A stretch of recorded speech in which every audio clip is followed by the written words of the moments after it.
Okay, in part C, we have a bicycle tire that has a radius of 35 centimeters. So if the bicycle tire looks like this, from here to here it's 35, then I'm going to assume that the lowest point here is going to be when it touches the ground, so it's going to be at height of 0. So if we start to graph this,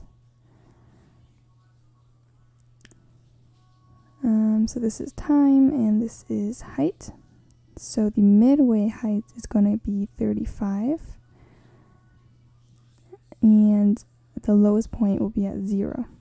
That means that the highest point will be 35 times 2, which is going to give us 70.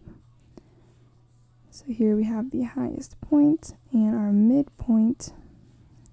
They also said that it rotates every 30 seconds, so our period is at 30, and that means that the midpoint here will be at 15. So if we're starting at the lowest point at 0, it's going to go up, touch the top there, come back down.